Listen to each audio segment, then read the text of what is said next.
Okay. Go ahead, John. Really? Yeah. Okay. Well, Fern, let's just start from the beginning. When did your folks come here?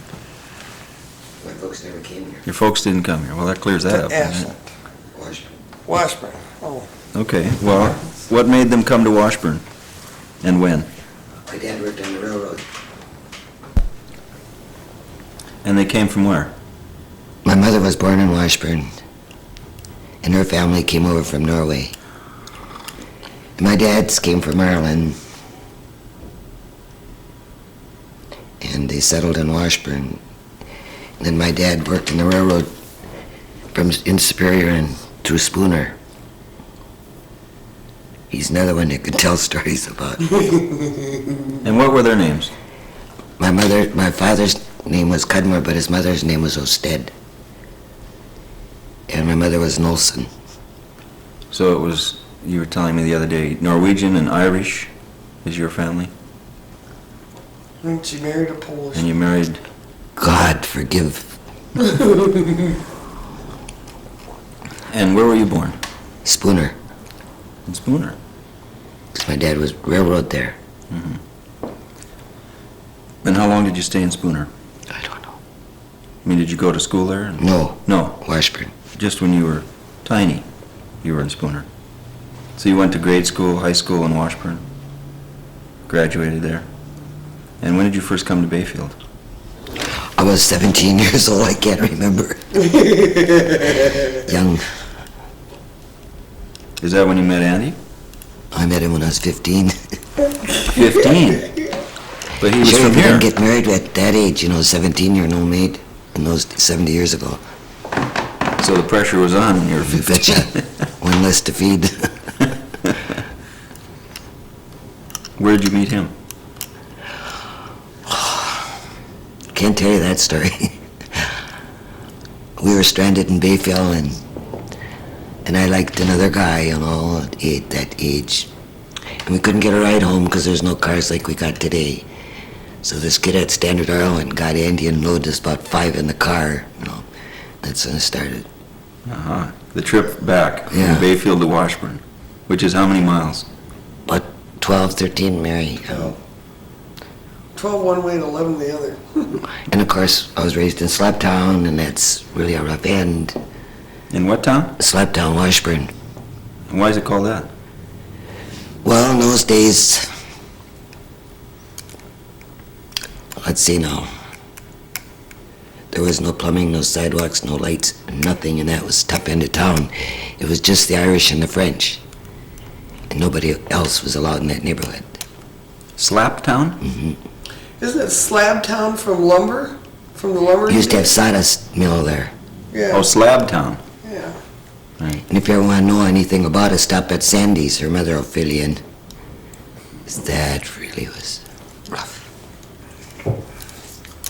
So you were, Pause for just 1 A second. lot of them would disagree with you, but that's true, because in Washburn, there was Slaptown in the middle, and DuPont. and what was DuPont? They had the DuPont plant there, and they had all these DuPont people come in. And that was money and prestige. So that was the rich end of town. So there were 3 stratas in Washburn. So how long did the trip back? It'd take a couple days to get back? We used to hitchhike and play baseball. So love at first sight there in that car, huh? Oh, geez, I don't know. You don't know. Christ was depression. He was just a good guy. This was in the 30s when this happened. When did you graduate from high school? Geez, I don't know. I don't even know my kids' birthdays. How'd I know that? Geez, I don't know. In the 30s. Yeah. Yeah. We had the best class. But it was good life, I have no complaints.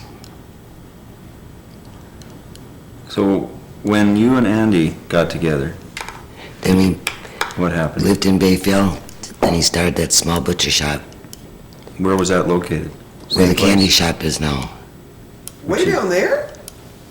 Or which candy shop? You mean the one that's in the... Next to, Next to Morty's? No, No, I next, mean, where next to laundry? laundromat, yeah. Oh, okay. And then he moved in the other section, bought from Bates. Then the Jack Lee went out, then the post office, so then we bought those buildings. Then we were gonna buy the bank, and Twin Ports told us not to, it was poor investment, which we should never listen to. Because that would have been good. You were gonna buy the bank building? At that time, Yeah. then these Twin Ports says, no, you don't wanna do that. Boy, we had to work hard there, eh, Mary? Oh, boy, I guess so. Now, after you got married and he was the butcher, what were you doing? I worked in the store. Then I had 3 children, but after the children grew up, I went back to work. And I worked there for years. In the store? And the store was at the place it is now, on Main Street? And we had 3 floods too, I went through the store. Where the candy shop is. The candy shop that's on the same side of the street there, just up a couple doors? And then when we moved next door to where we are now, see, that was just one building, just one area. And the floods went through there too. So, So you got wiped out twice? 3 times. 3 times?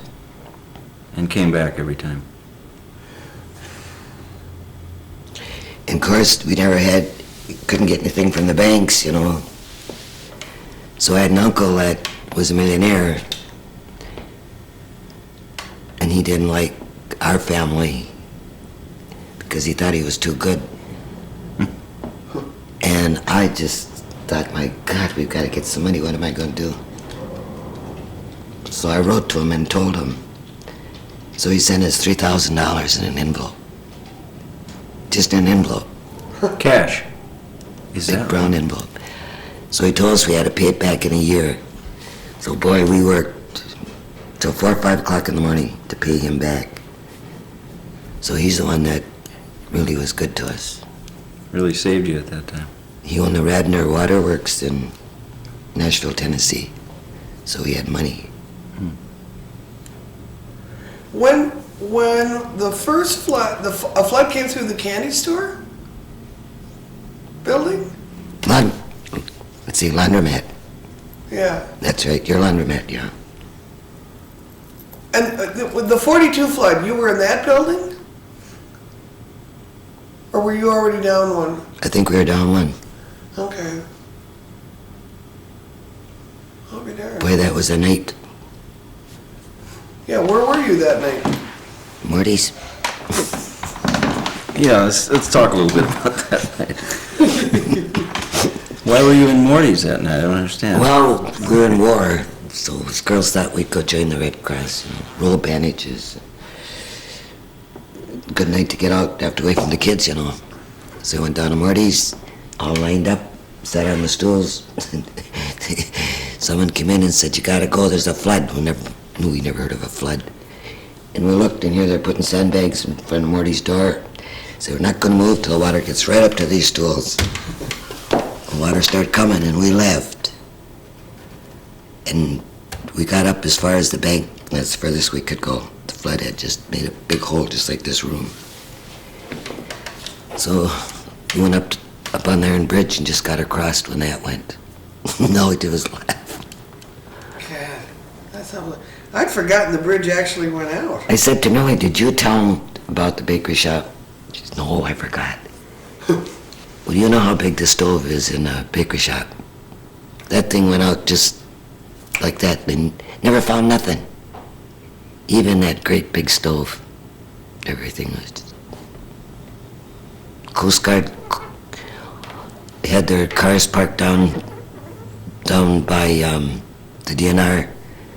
They were covered. You couldn't find anything.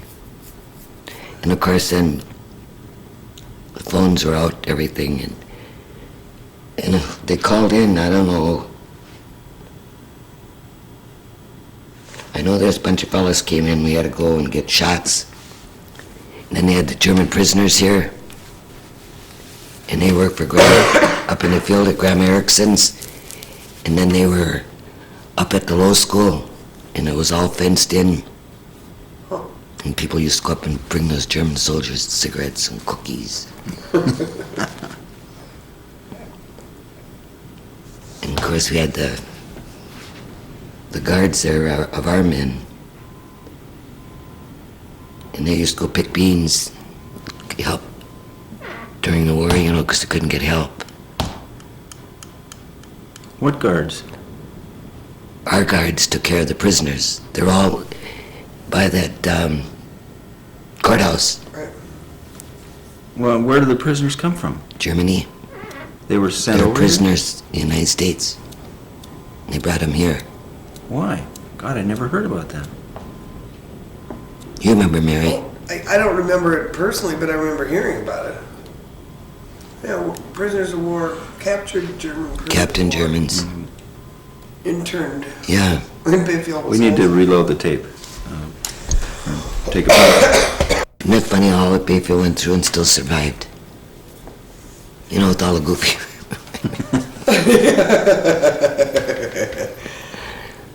Yeah. Well, what of you did it have to survive? What did I do? Yeah. Took good care of me. Not much bothered me.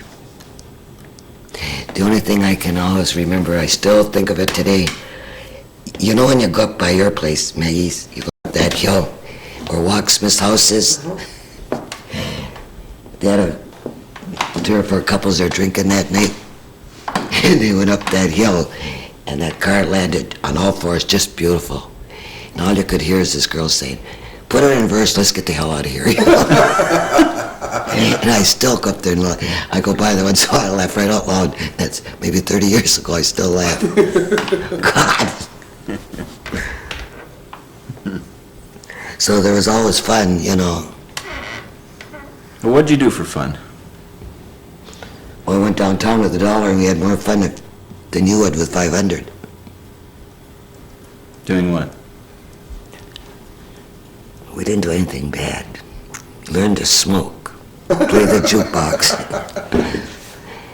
We called about 8, 9 of us with a buck and laid on the table, But nobody ever stepped out or anything, just had good fun. Mm-hmm. And where? What At Morty's. At Morty's. Then we'd go to the island. At Lee Russell's. When was that picture taken in riding the wind of you in the back of Marty's? Do you remember? I don't In front of the fireplace? There's somebody else on there that I know. Lucille LaPointe. I don't know. It's God, she should be here to tell the stories. Now, when you were young, you and Andy, who did you run with? Who were your friends, and did they stay here? And... Millie LaPointe, Ellen Harry Clean, Dr. Moody, Ann Moody,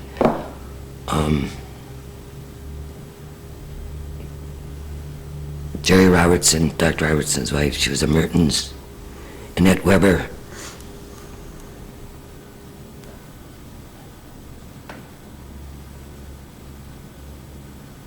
Mary Hudak. They've been friends for over 50 years. She still puts up with me. Well, tell us what you did to her when you the other day called her on the phone. Oh, Mary's strict, You have to have that cigarette. So that I'm sitting there, I think, how can I get even with her? So I know that she works hard and she always gets in that rocking chair and she just sits. So 9 o'clock that night I looked up and I called her. I said, "Good morning. It's what you talking about?"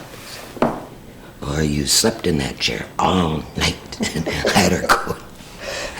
She had to get up and look out the window. I really had her shook. I really made her believe it. She had slept all night. When I said good morning, just finished her.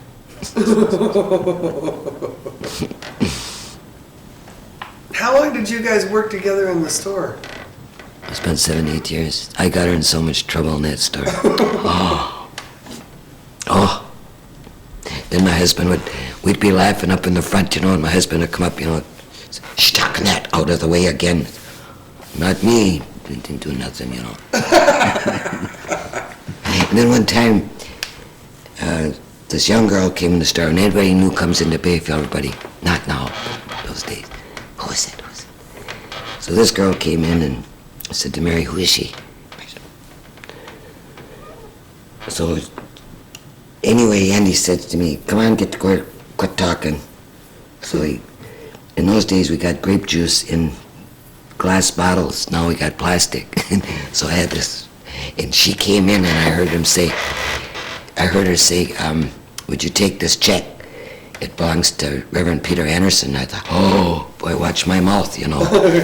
So I turned around quick, and that case went on the floor, grape juice all over, and I said, oh, my goodness. She went home and she said, if anybody wanted to say son of a, it was her. Said, oh, my goodness, look at the mess. She still writes and tells me that. She went home and said to her husband, it's one time that she really wanted to swear. Minister. Oh my goodness. What a mess. So we had a lot of fun in the store, so. Well, it definitely was the meeting place in town. God. We had one guy that his wife wouldn't let him drink, and he's a real nice guy. And he'd always say, if I could just have a nip, you know, and I thought, God, that's what my dad used to talk. So I'd say to Mary, come on, let's stop at Jonas's. Women don't go in taverns. Well, tell them we're making a fruitcake, you know. So we'd always get these miniatures, and every day he'd go out, we'd slip one in his pocket. And his wife said one time, I can't understand why he's got to go down and see those two old women every day.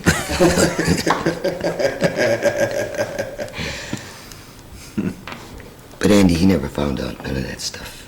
You think? Crepe, no Mary. Well, he was in the back, right? You were in the front. I was up in the front doing damage, and he was doing good.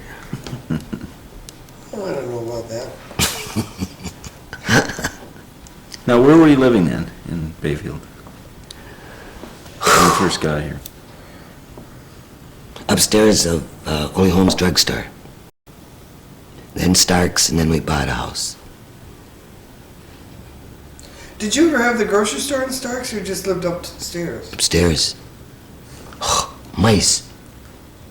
And of course, then they had gangsters here too, you know. Gangsters? No. They were on no, they were on Harbor Lodge. And then they used to fly in their booze from Canada, and then they have big trucks to take them out. Where was Harbor Lodge? Isn't Harbor Lodge Schooner Bay? Schooner Bay. It's up and down from Redcliffe. Oh, okay. Right next to where you shot part of Wellrose. Right. Yeah. And then when I was here, I met this lady. She'd come in the store all the time, and I really, really liked her. And she asked me if I'd come up to her house one night, and I said, no, I don't like to go to people's houses. I said, I work all day, I don't want to talk to people. She said, oh, just come on up. And I said, where do you live? In the mansion. So I went up there that night, and I'm sitting in the kitchen, and I see all these guys coming in. I said, what kind of place you got here? She said, oh, those are Buck's friends from Chicago. Guns, everything. Holy cow. So they were running booze out of here then? Come across from Canada? And then Morty, when you're in the bar, you get mixed up with people, you know. And Morty, see, Kennebec owned the mansion, and his wife Marie. Marie was a school teacher. She never knew what Buck was doing all the time, you know.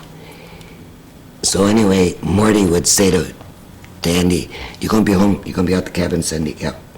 I'm gonna bring out some of my buddies.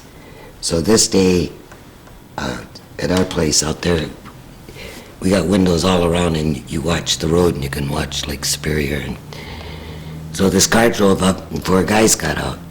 It's Kennebec and 3 others. And I said to Andy, oh gosh, look what's coming. He said, never mind, Kennebec's okay. So this one guy sat at the end of the table, and I said to him, what you sitting there for? Why don't you come over here and look out the window? And he says, no, I'm just watching the road. And I said, nobody's gonna come. Come on over here. And he said, look out the lake and look at the boats? He said, no. And then he'd say, you know, I'm just like Rock Hudson. I look just like him. And I'm thinking, look like Rock Hudson, yeah. So then Jerry and Karen came out, and they looked in the car, and Karen came in. She said, Mother, come on, let's go. Come on home. I said, no, I'm not going home. She said, come on. You should see the guns in that car. Oh, my word. So these were...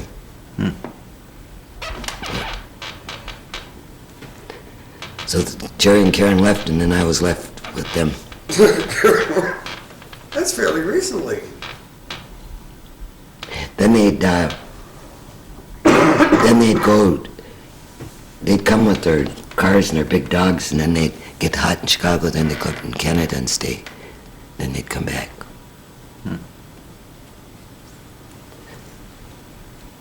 I thought you were talking about back in the 30s. You're talking about like in the 50s, sort of. Then I know one time the gangsters were here, and he cut down on help because he wanted to pay his bills, and that was all charging, you know. So that day he says to me, Fern, you gotta go out to Harbor Lodge. I said, I'm not going. I said, you gotta go. I said, I'm scared. He said, you got nothing to be scared of, go. So I drove out there and I had the groceries, and this guy was standing there and he had his guns on. And I said, Bill Swinehart here? And they said, yep. Bill came out, and I said, Bill, I'm scared. He said, you got nothing to be scared of. He says, come on. He snapped his fingers, and the guys carried out the groceries. So this girl came out. She was just beautiful. I said to Bill, where'd you get her? Said, Bill, I said, she's gorgeous. And he said, do you ever look in your magazine at this Maybelline girl? I said, there she is.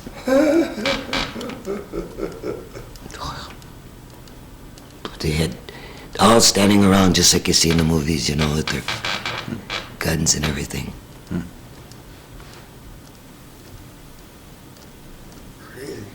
Bayfield had a lot of good time, the girls. With the gangsters. Could say more, but it ain't gonna be on tape.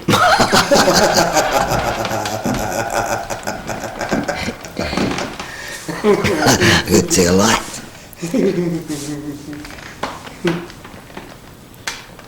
Well, what'd you and Mary do about, didn't you used to help pass stuff on to people who needed it?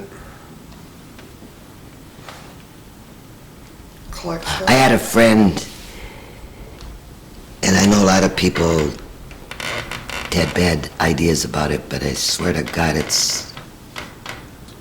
have nothing to regret. His father and mother came here, and his father retired from DuPont. He was just an obnoxious person. But the woman was sweet. And the store was here, and they had a house back here. And she liked children, but he never wanted children. So I used to bring up the two little ones, you know. And I tried to be good to her, and then the father died. So then I'd take her up to our house at Christmas Eve and invite a lot of older people to come Christmas Eve.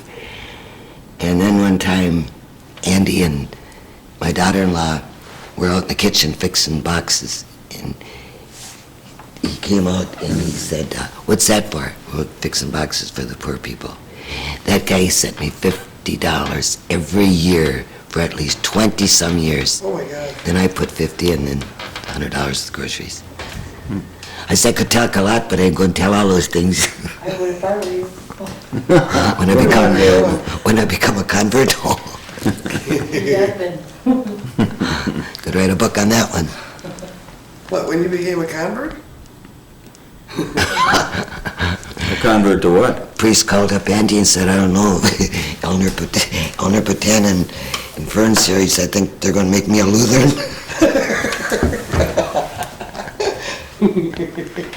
Father Regis. Then he says, come on, Fern, you got to go to confession. So what you talking about? I was just baptized. I haven't got any more sins. Keep it all the way. All the way. Yeah. God bless you. And again. Marion was too young to remember the prisoners of war. No, I wasn't. When they were at the courthouse. How about the gangsters? The gangsters, I was probably too young, but the prisoners, I used to go over there and And talk big stuff? to them. Yeah, Me too. when they were at the courthouse and they used to hear them singing at night. Playing the piano. Yeah. Mr. Ryan was across the street. Yeah. In that house that's torn down now. Well, what'd you guys do on weekends? I mean, you were working in the store all week, 6 days a week, I suppose. What, the tavern? Did you have go to places on the islands or any Yeah. place else outside of town? Did you guys have a place? that you- No, and went to Lee Russell's, then we go see Mr. Woods, and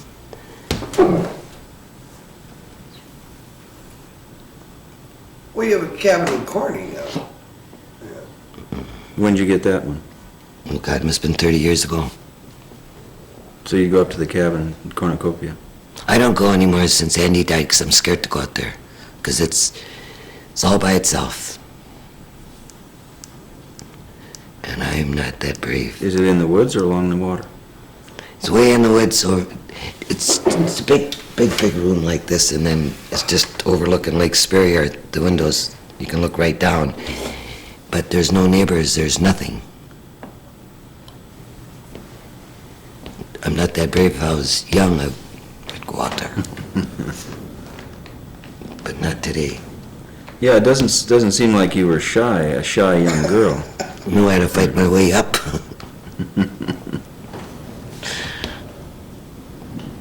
You. Nobody was shy in that neighborhood. The girls could play ball and fight just as good as the boys. Yeah. I told them if you ever want to know anything about Washburn, talk to Sandy's mother, Verna Frechette. She could tell you stories. I remember the time where Sandy's is now. There used to be an old house, and they had windows, like the old days, down the ground. And my mother was always saying, Fern, go get your dad. God, I got sick of that. So that day she says to me, Fern, go get your dad. He's been over there long enough. So I went across the street, and he had this Irish wake. And my dad and them were doing the jig, and they were drinking, and the casket fell on the floor, and my dad, I remember, took the legs, they put them right back in and started all over again. You mean the body rolled right out of the casket? Is that tape off? I'll tell you something about my dad, but the tape's got to be off because it's not worth repeating. I'd be scared. But my dad and my mother come from a good family. They thought they were so good that they wouldn't come and visit us because it was the wrong end of town, and my grandma only lived 4 blocks away. And in depression, she had a maid No, this was the Norwegian side. in Washburn, my grandmother, Norwegian. She'd never come down to see us unless it was my mother's birthday. Then she'd come up all dolled up, with the umbrella with lace, and her nose way up. And my dad would say, you can't say what my dad said. So I'd say it. So my dad would come home and he'd sit there and he'd say, there ain't a GD Norwegian that's any good. He says, you know what, when I die, you're so damn dumb. I can still hear him. You'll hire a Norwegian to sing and her voice will crack. She's gonna start all over. But if you hire a good Irish tenor, that funeral will be beautiful. Now nobody believed this, but Andy was there. So they called us up and told us my dad died. Big deal, I said, my mother, you gonna put him in church? Nope, he swore too much. He's not going in no church. So they took him down to funeral parlors and had him buried there.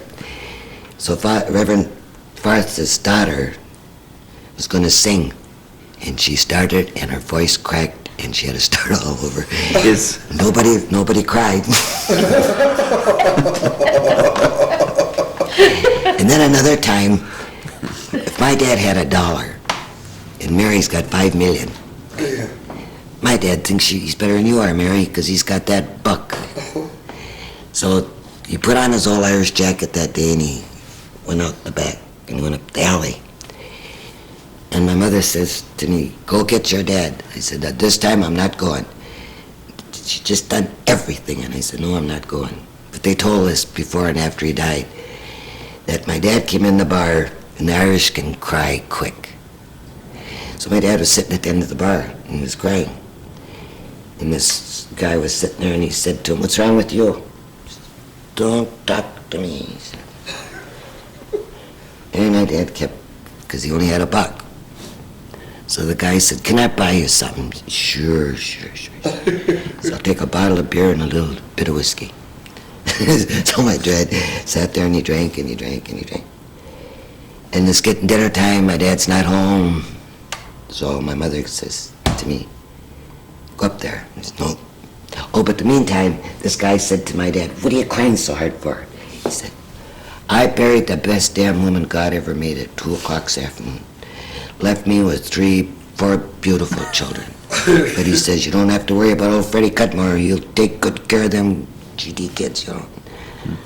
So the guy buy my father another drink. So in the meantime, my mother's trying to get me up there. I'm not gonna go. I will not go. I don't care. And she will not walk on the same side of the street because there's a tavern. Her brother was in the tavern, Scriddles, and for how many years, she would not cross the street, and she would never speak to him because he had a bar. So my mother had to go to the tavern and get my dad, and she opened the door. She says, Fred Cudmore, you get home. My dad says, Jesus Christ, what the hell are you doing up without a bird at 2 o'clock this afternoon? I love That's it. true. That's the God's truth. Do you All know? that crying for nothing. That bird you 2 o'clock this afternoon. Now, was that in Washburn? Cheers. And my God, we thought my dad had, fell off the city dock. We looked for him for 3 days, and when he cleaned out Bates's bar, he was sitting in the back. Yeah, he's sitting there, just like a little orphan,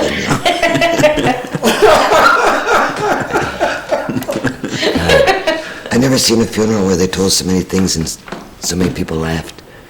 At your dad's funeral? Yeah. Yeah. And then he always go like this to us, sit at the table, and if you didn't behave, wow, you go.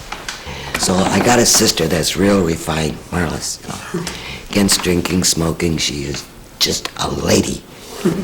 And so I went to school with this Alvin Bradley. So we walk in, and I said, I'm not looking at him, Christ, I looked at him all my life. I ain't looking at him anymore. So she said, you gotta do it in respect to your father. So I thought, well, with respect to my dad, I better.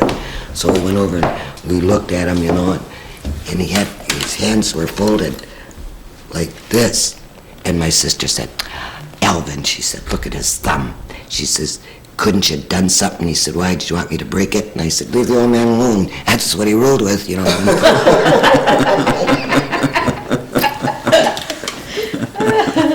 I cried the hardest. Because you went after him the mostest. Really... It sounds like you took after him, Yeah. not your brother. But, really, I cried smart to God. I said, why do people cry at funerals? It is such a joke. If that's what that's like, I don't know why these people all cry, because to me it's just a bunch of hypocrites. Well, I sure found out in a hurry that you do cry. Yeah. But I sure couldn't cry over him. How old did he live to be? Oh, yeah, that's right. He was going to retire. He was getting a good pension from the railroad and from DuPont. Then he was going to buy a good bottle of booze and a good-looking blonde and going to leave all of his kids. Orphans.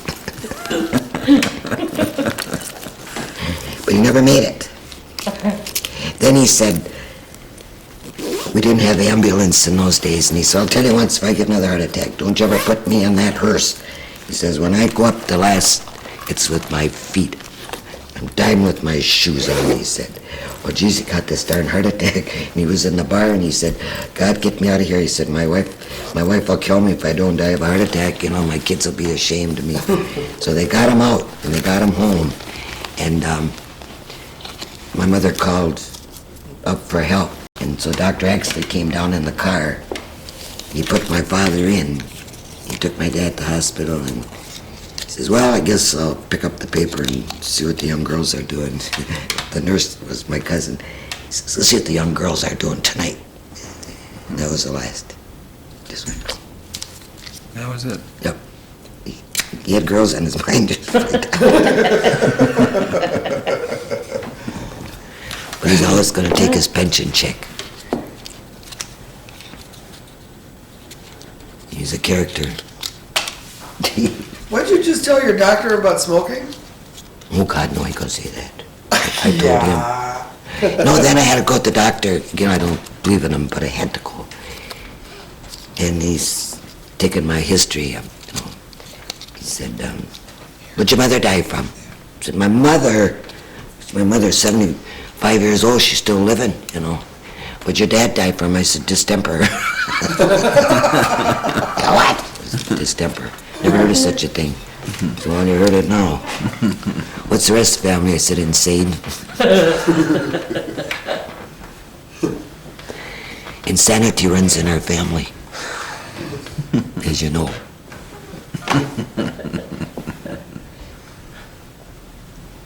Runs mine too. Yeah. He runs in all of ours. Can't survive with Now it. you can find out Marion's life. Too No. dull. Oh, God, my life's been full.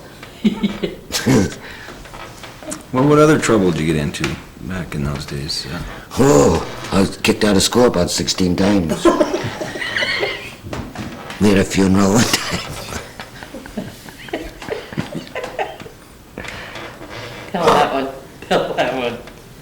Well, Alvin Bradley is the undertaker in Washburn now, and his father was an undertaker. And there's about 8 of us girls went together, 8. And if one had a date, well, I had to stay home because everybody had to get a boyfriend first. So Alvin's sister, Lily Evelyn, said, come on, skip school tomorrow. Oh, I'm the first one, you bet. We're going down to the funeral home, we're going to have a funeral. Well, correct, when you're about 14, you don't think, So we all went in. In those days, there's no cars, there's no people, it's nothing. So we got in there, and it was Depression days, and they had cheap caskets, so we put Alice Sandstrom in the casket.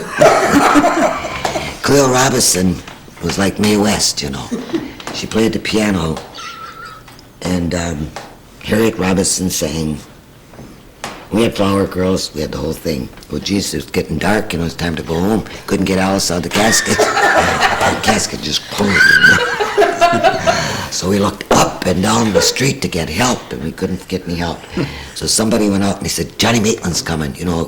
Johnny's father, head of the school board, and my uncle was president. So he came, and he, how delicate he was.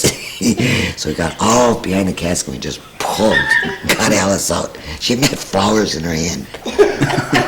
So we all went home, everything was nice. 2 days later, we all called in front of the school board.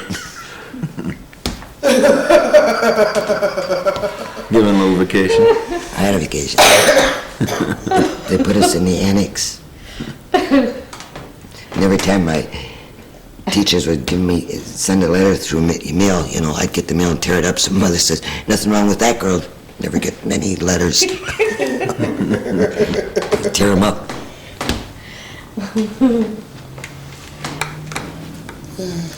And then one time, the superintendent's son, Aaron Kimball, we couldn't stand him, But boy, we buttered him up because we were going to have some tough tests. So, oh boy, we done everything to this guy. Played up to him, done everything. So he said, swipe the keys and get your... So he swiped the keys, and he climbed over the transom and got in. I got A, so they knew something's wrong, so we're all called in. If I get straight A's, there's cheating done somewhere. I could have got a B or straight A's. You could have played a little dumb. Yeah, I could play dumb, but I want to be so smart. Then one time we had a boy, and the kids were hungry in school. We all were hungry, and I stole food for this boy, and I was called up in front of the school board. Did you tell him why? I told him he's hungry. They said, well, there's a lot of kids hungry.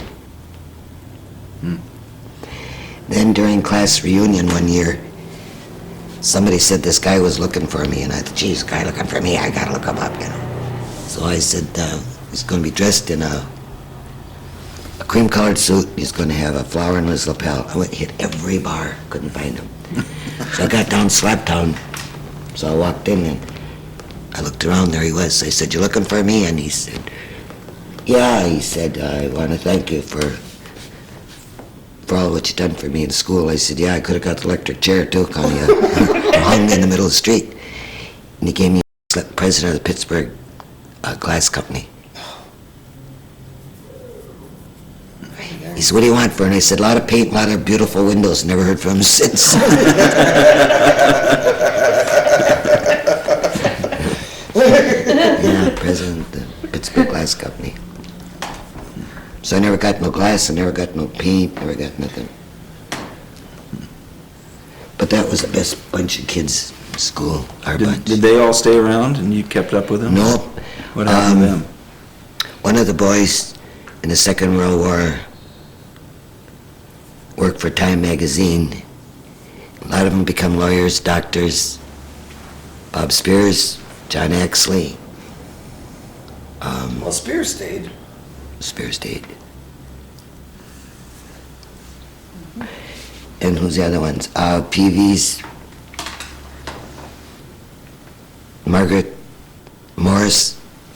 She's in Minneapolis. She was in your class? Hit a year ahead of me. Margaret. I didn't know that. They're having big doings for her.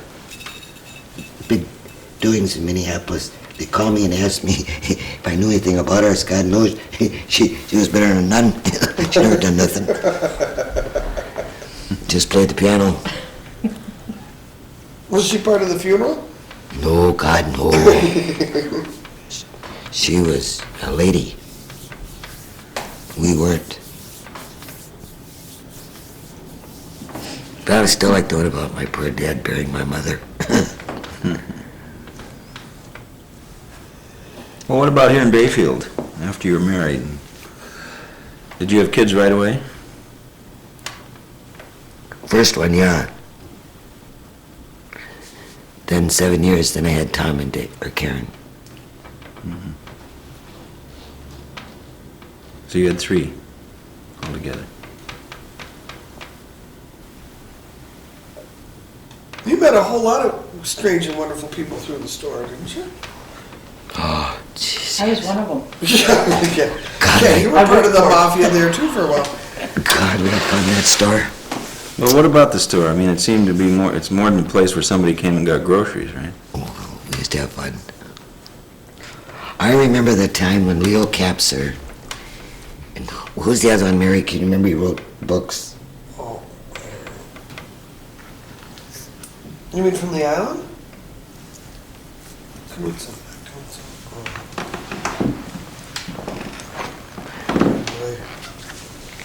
Name somebody over there, Leo Capser, and I don't know. they came in the store 2 or 3 times a week, and they're always dressed with a red felt jacket, and white shirt, and a tie, and white pants. They came in always dressed alike. I've known him for 3 or 4 years. So one day he wasn't with Leo, and I says to Leo, where's your cook? He says, cook, what are you talking about? Well, I said, isn't he your hired help? Oh, God, no, friend. He said, he's a great author. And here all these years I thought he was the cook for Leo. All those years.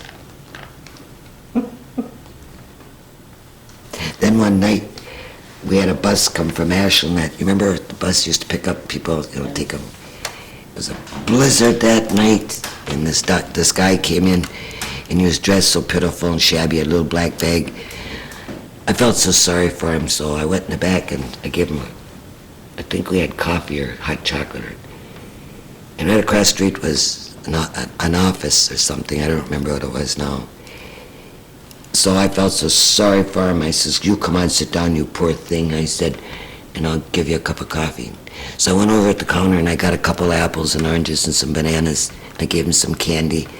And he called, after I gave him all this, calls Howard Russell, said, could you bring the boat over? He said, this is Dr. Alexander, big surgeon. I almost took the candy and everything back. Dr. Alexander, here I thought was a poor old. Then another time, where Marie Nelson had that old store, this guy used to come in the store real quiet. I never waited on him, but this day he came in and just a little old guy. And Mary said, I can't wait on him, Fern, would you? And I said, sure. So I said, could I help you? And he said, yeah. He said, would you count me out 12 or 13 dozen corn? I said to Mary, I don't think I can count that. So you can do it. So I counted all the corn and he gave me $1. And I said, I don't want no money. I said, I'm just glad to do it for you because I feel so sorry for you. So I said, are you walking? And he said, yeah. And I said, let me give you a ride. And we had this old car, you remember? He had to sit on orange crates. You could see the motor. So he stopped to pick up a radio at Marie Nelson's old store. So I said, would you like to go up on the hill and take a look what Madeline Island looks like? And he said, yeah. So I thought, God, you can't trust these old buggers. So I parked in front of Millie LaPointe's, you know. And he was talking all about that. And I said, what do you think about people with all that money? I don't know, I never had any money and I care less how much money they got, because money don't interest me. He said, it doesn't. I said, nope, as long as I can pay my bills and I got my health, they don't interest me one bit. He said, what would you do if you knew a millionaire? I said, wouldn't impress me one bit. He said, never heard anybody talk like that. And I said, well, maybe I was brought up the wrong way, I don't know. So we get down the boat, and here's this great, big yacht. About 4 or 5 colored guys get off. Mr. Woods, could I help you? Can I have my $1? Yeah, I got my $1. Paid for the gas. Build her up. Then another time this girl came in and I waited on her a couple times and I said to her, haven't you been on a magazine cover? No. Yeah, I said, on Mademoiselle or Charm or something. She says, how would you know? Says, well, crap, we get books up here too, you know. We can read, you know. So this day she's got this order and I said to her, you don't have to carry that down. I said, it'll give me a chance to get away and have a cigarette. And she said, well, my boat is called the Finney. So I'm sitting down the dock and I'm looking at these little canoes, you know. Looking. I can't see a boat. She must have went over to the island and left me. So I thought, well, I'll just sit here and smoke. And so all of a sudden I look and she's coming out of the log mark. And I said to her, I've been sitting here for about an hour. Where's your boat? She said, well, don't you ever look up? There's a great big cruiser called Finney. And I'm looking around me. Little skiffs. You know, dumb. Plain dumb. Can't even read. Then another time, there was a golfer on the island. He's not there now. His name is Fred something. And they told me his wife could never get off the island. He always kept her. So she came in the store one day, and he was in there, and they said, hey, ever let your wife off that island? And he kind of looked at me, and he said, why? I said, well, I'd like to take her up to Duluth Superior, because she told me she'd like to go up. She wanted to paint that windmill. And she said, I don't know how I'm going to go. I said, when your husband comes in, I'll see what I can do. So he said, yeah. So I picked her up that morning at 8 o'clock, and we went up.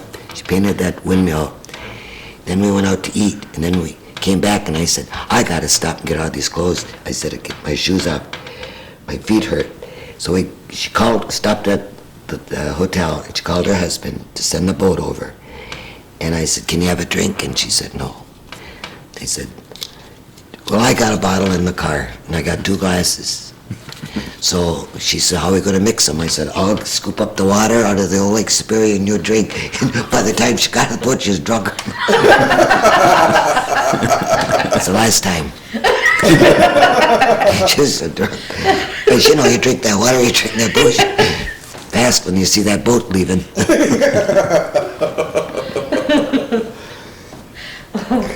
I often wonder what happened to her. I never seen her again. But anyway, Still on board.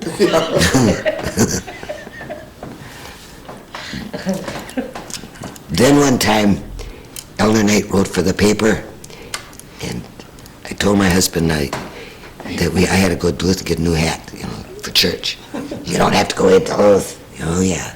So there's 6 of us: Ann Moody, Millie LaPointe, Elder Knight, and myself, and forget the driver. So I went up to Duluth, we went shopping, and we stayed at the Black Bear Lounge, and we drank, drank. So coming home, got into Superior, I said, my God, I've got a hat. Jesus, I says, Christ, I gotta get a hat. So we stopped at Newberry's, the dime store. We went in, we got a hat and a bunch of flowers and some pins. All the way down, they're putting flowers around my hat, ribbons, and I had a sack from Oryx, so I put my hat in Oryx. And I came in the house, I said, did you get your hat? Yep. Can I see it? Yep. Where'd you get that? Dime store. Me, buy a hat in the dime store. No way. Well, that was so funny that Elder Knight wrote that up in the paper. Instead, that was in the National Press, in the Bayfield Press. She wrote about Fern's hat. Oh, I love Hat cost $2. Common pins, flowers, ribbons. And he'd say to me, you're gonna wear that hat to church. Well, so I'd wear the hat when I got out of the house, and I'd stick it in the car and put another hat on. Never seen such hat.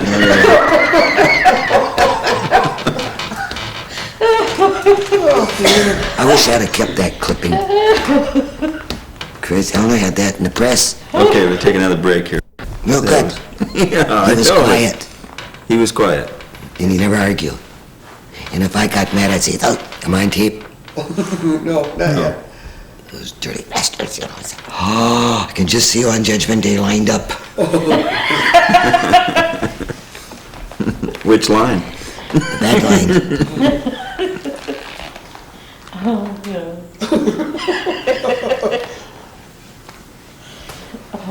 So in a way, it was kind of like your own parents. Your mother was against all of that, and your dad had to kind of sneak around, and in this case, you had to sneak around. Do whatever you want. He wouldn't mind if I took a drink or that, but not a cigarette. Mm-hmm. Crazy. Did Andy ever drink? Andy drank beer. Yeah. Yeah. So he wasn't a Puritan then? No, cripe, no. Yeah, all right. I could have more parties at my house. Everybody could, yeah. I could have 50, 60 people. He'd never say a word. You had some parties too, some good ones there. They used to call my house the USO Center.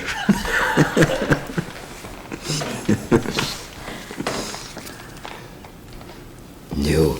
Then, when Karen got married, he's Polish, knows our 3 days, and he had beer set up every night, every bar. Friday night, everybody got drunk, and the wedding was the worst wedding ever held in Bayfield. Everybody, Irene Gorky was drunk, and Vic was drunk, Marty Baldwin was drunk. They were supposed to put flowers at the altar, put the ribbons up, they were all drunk, nothing done. Jesus.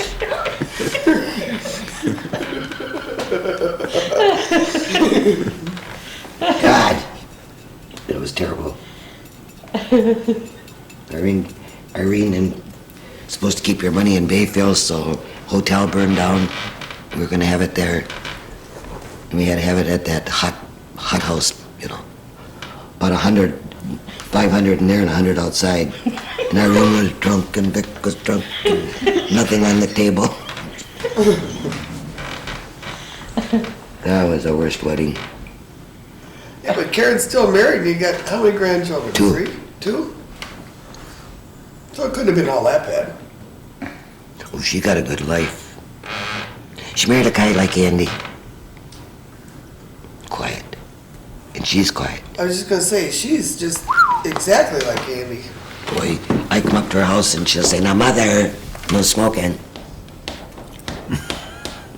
So then she was talking about, she had company one night. She sits real nice, the lady, and she's sitting there, and she said, "Oh, does Tina go with this John?" "Oh, yes. Comes from a good family. Very religious, very nice." And she's bragging and bragging him. I said, "Did you forget to say that the mother smokes 2 packs of cigarettes a day?" "Mother, well, it's the truth," I said. Yeah, sitting bragging,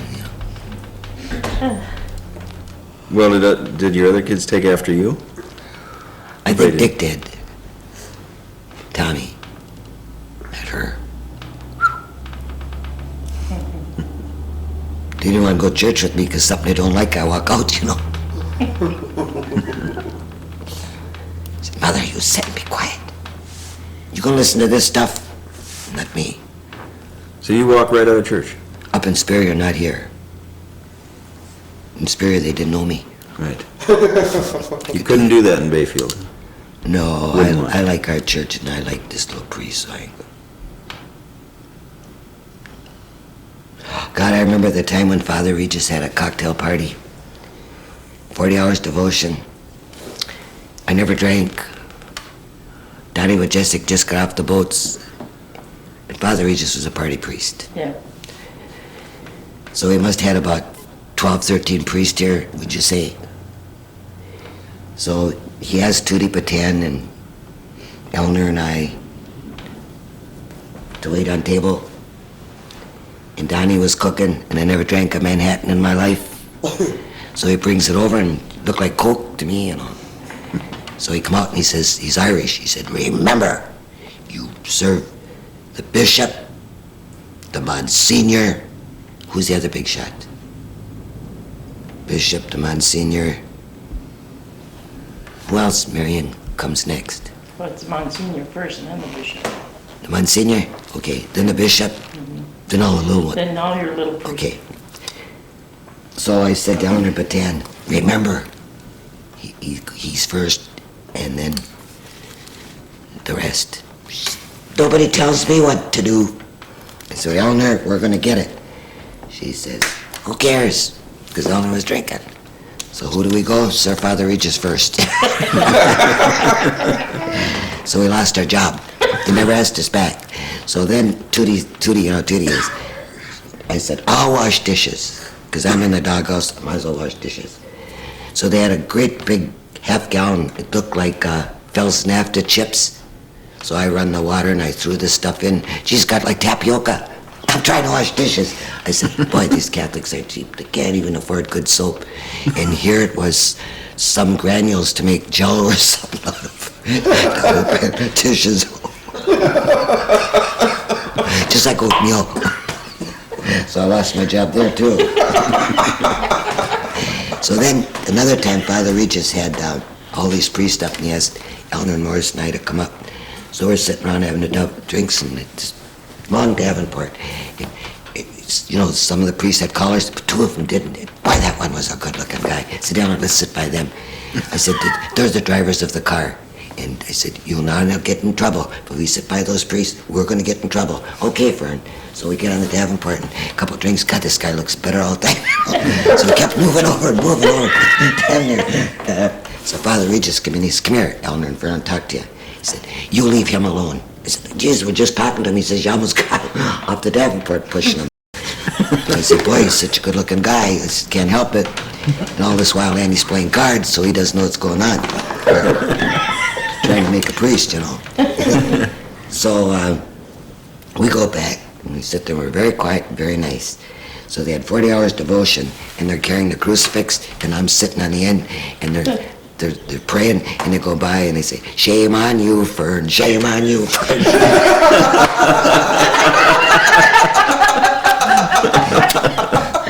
Carrying the crucifix.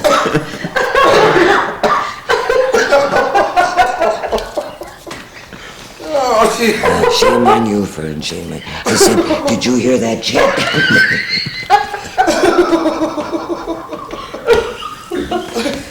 Oh, my God. I'll be in line up there. His name was Father Hogelinus. Geez, we say you're good looking. Aren't you glad you're not a priest? Look at those priests, ain't so good looking. Jesus. Quite the days.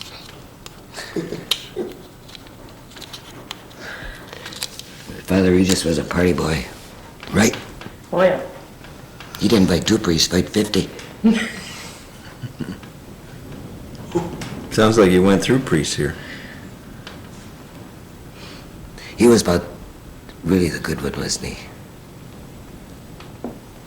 When was he here? In 60, I thought it was 58. 58. Right? In through there. How many years? 6. 6. He They was only just, last, I mean, they're only supposed to stay about 6 years. Then Yeah. they get reassigned. Yes. Right. he cried when he left. Oh, then they had a party out the cabin, and I'm talking all the time, never shut my big mouth, and I'm talking. So they had Morris and Eller and all of them out there to eat that night, and they had the priest. And I was sitting at the table, and Father fixed all the steaks, and was sitting there eating, put the candles on and everything, and I'm eating. The more I eat, the worse it gets. I said, who the hell gave me this piece of meat? Father said, well, we thought if you'd chew it, you'd shut your mouth. They dropped it in the sand. I couldn't figure out.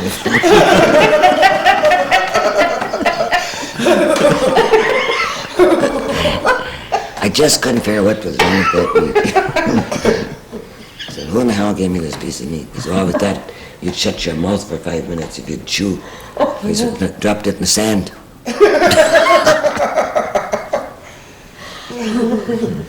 Well, did you meet your match here in town? Couple priests. I met my match. I had an argument with one time, and really a bad one. And I walked out the door and I said, and he said, I heard what you said. I said, you're lucky I never called you that. Father John,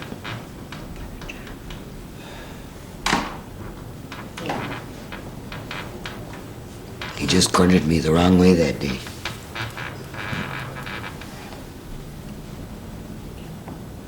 But Andy never found out about that either. What's the worst delivery story you've got about getting groceries to the boat? The worst one? Yeah. God, there's a lot of them. I remember one time, it was terrible because they had the garhal and the nichivo, and you put this on the garhal, this on the nichivo, and you had to sit and wait. And this day it was, we were so busy and charging and running, you know, and deliveries. So I put it on the wrong boat, and they said that when this woman found out it was the wrong boat, she threw the groceries in the lake. Good Lord. Wrong boat. These are people from the island who are they order the groceries. Then you had to hurry up and put them up. Then this one day, this girl called me up. She'd been out on the sailboat all day. She called me up at 4 o'clock and said, I want this order up because we're having a cocktail party. Mondale's going to be here.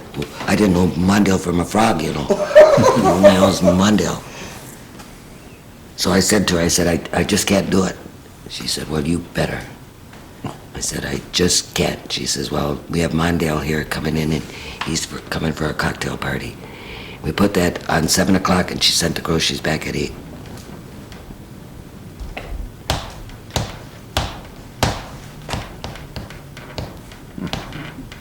She was going to do his portrait. Oh, I bet you I know who that was. I bet you're right. We won't talk about that one. No, Well, you used to fill our grocery list from St. Ellen when it came on the Booth boat, right? but you had patience. Yeah. The rest didn't have patience, did they? We had a lot of good people that, You betcha. All the years I had people in the store, there's only one person I disliked. And when he'd come and sit and have coffee with me, I said, move. Don't spoil my day. That was that Went with Margaret Peterson. Wadsmith, no. Yeah, Wasman. Yeah. He's running down the town all the time. So I wouldn't, that's the only one I disliked. Otherwise, I liked everybody. Gee, I couldn't stand. I remember when I was young and I used to come in and we'd go down to community lunch and have a cup of coffee and you'd have a cigarette. When I was doing Molly's job and coming in with the grocery list. Yeah, just a little girl. Yeah, that was fun. Then I'd bum clothes from Mary. Yeah. Yep. Then I'd tell people in the store, go in the back room, pick out anything you want. They'd pick out all your clothes, your shoes, and dress the kids. Well, I thought, Mary's got the clothes these people haven't, because it was tough, wasn't it, Marion? I can remember when we were kids and you and Andy used to make up food baskets for our family, you know, and it was really You know, when Andy died,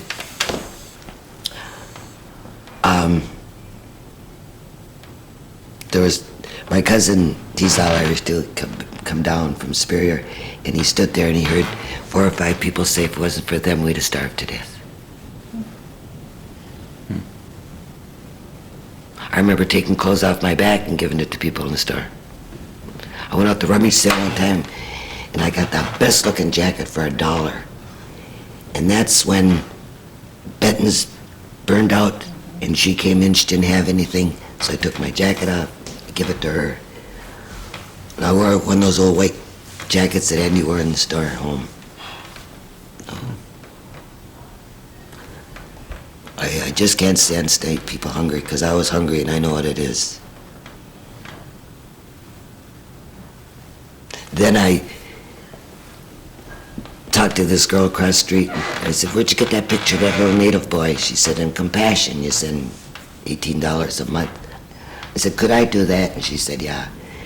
So I wrote in, I adopted this boy, he was an amputee, and sent him all through college and everything, and somebody told me they never got the money. Oh. I mean, it was just a con job. All those years. I kind of thought it was funny a couple times he'd write that he had rice cakes for Christmas present, then I'd send him a box for Christmas. And all this while I'm thinking, every time I get that letter, there's something wrong here. They do, it's just me, you know. $18 a month. Of course, I could have bought another carton of cigarettes.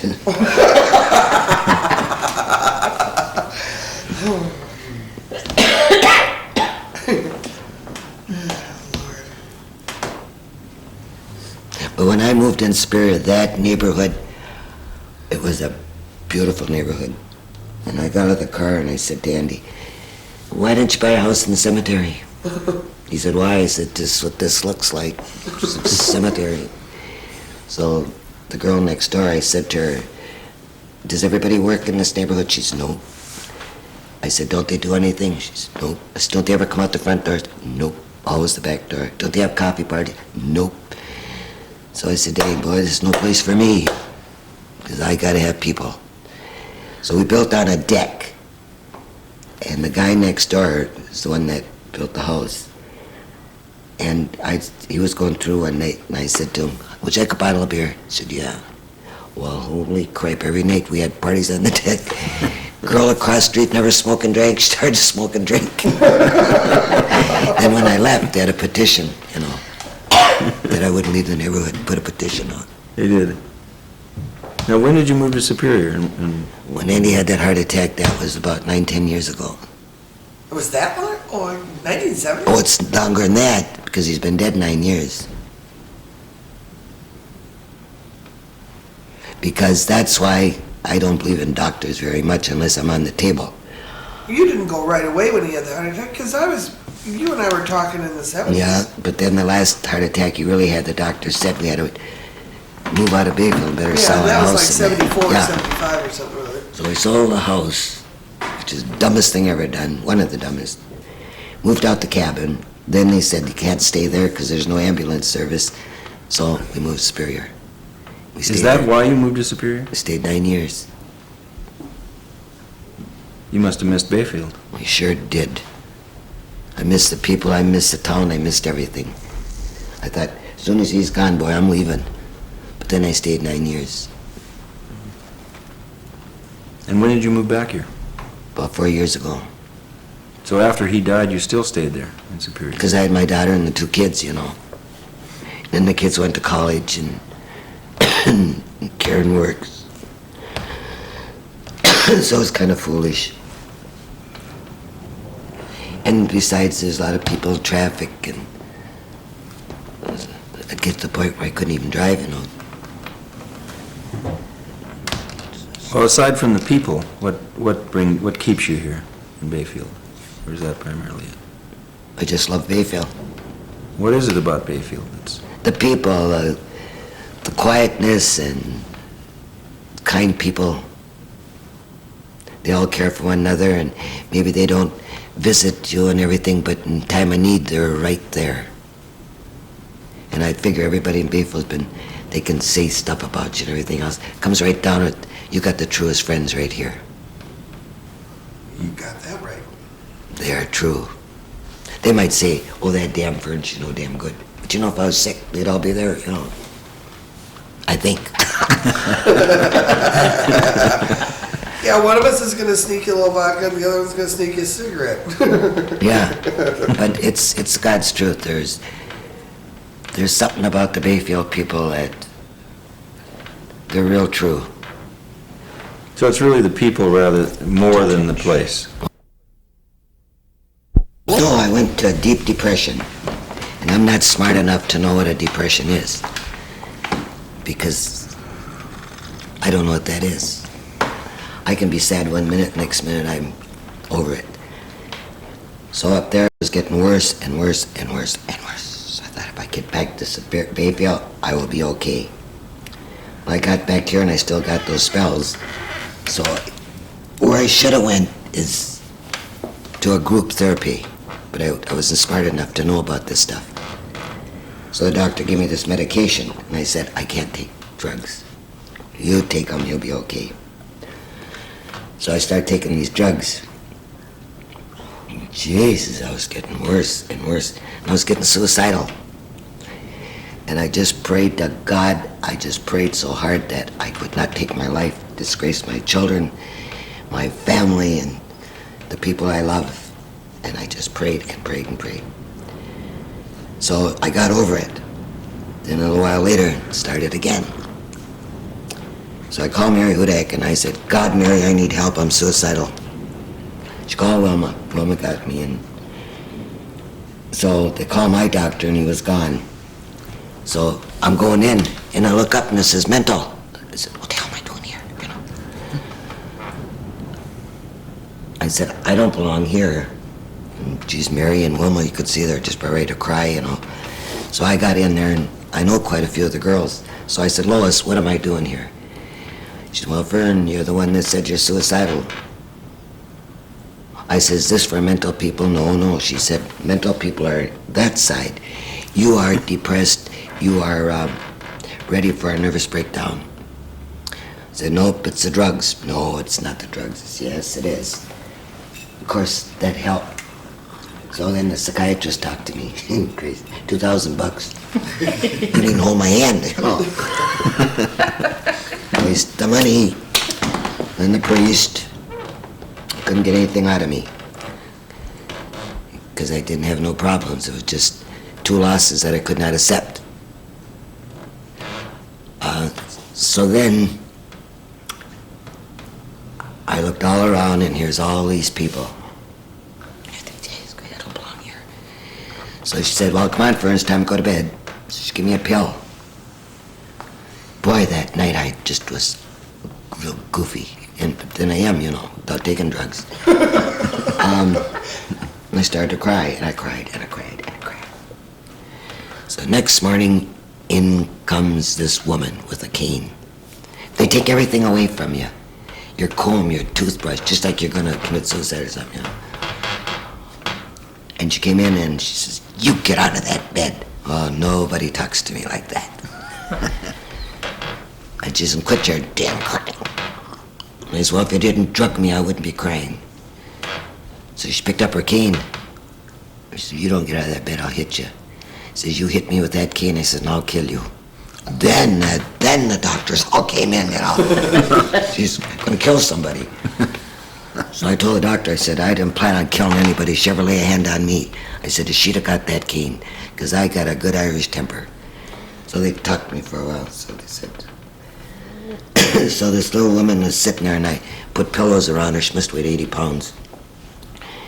And she said, I can't get up. They make me get up and go in these rooms. I said, they ain't gonna do it when I'm sitting here. You sit right there. So she got up, and she went and brought me some Calgon beads. And I said, what's that for? And she says, well, at least you talk to me. So there was another guy there, and I said, what about this young kid? She said, he hasn't talked in 3 months. I said, before I leave, I said, he'll talk to me. So I'd go over to him, and I'd say, would you light my cigarette? So he'd light my cigarette. Then I'd ask him where he was from, and about the third day he started talking to me. So the doctor said, he's talked to you? And I said, yeah. And he said, what did he talk about? And I said, about his family and his dog, and his father abuses him, and his mother, the only one that's good to him is his dog, and all this and that.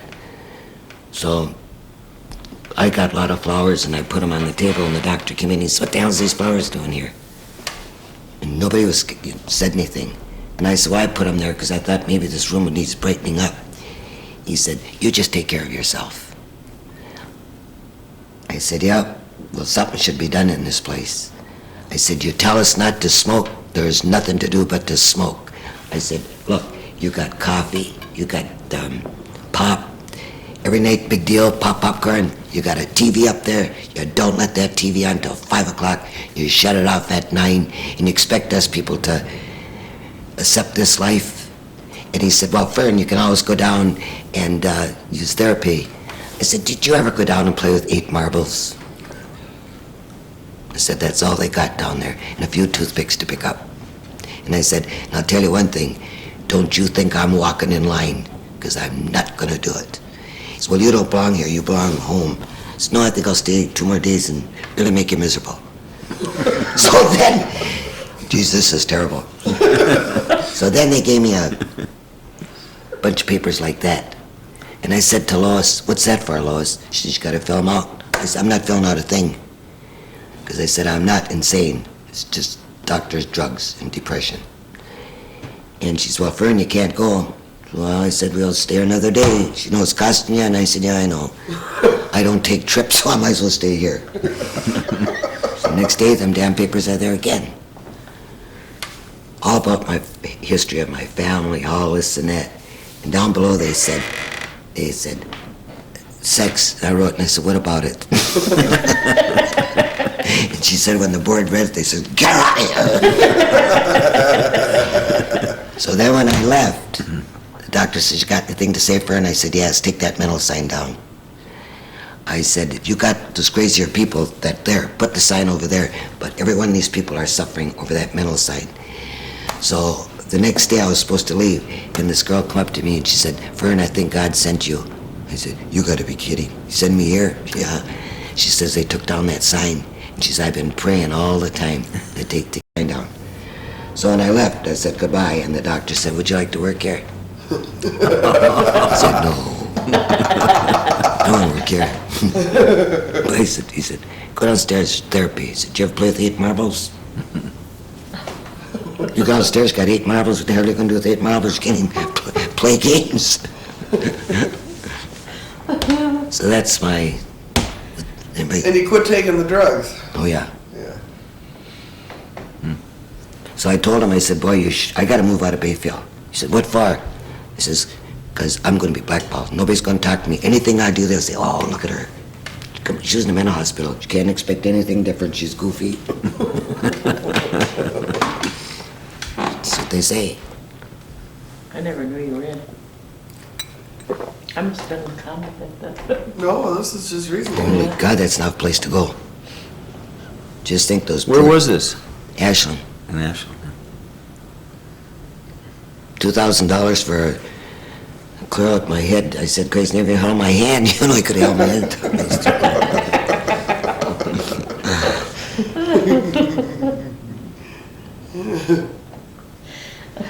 Every time I'd see that woman in Ashland with that cane, it's like, God, I just see it, just fire. Just like waving a flag in front of me. Maybe she was a blessing in disguise, though. She got you mad enough to get bitter.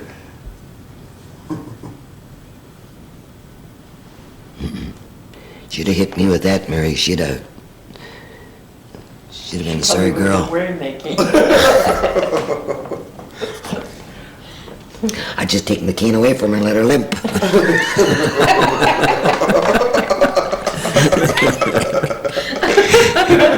She'd have walked crooked. Oh, geez. That's why my sister had, oh God, she's so strict, you know. And her daughter's marrying a fella that I swear to God, there's very, very, very few people I dislike, but him. So she said, what are you going to do Easter? And so I'm not going to spare her. It's Tom that wants to take me out, but I don't feel like going out and eating. She says, well, we'd have you over here, but he's here and we're afraid you'll say something ruin the whole Easter. I stayed home.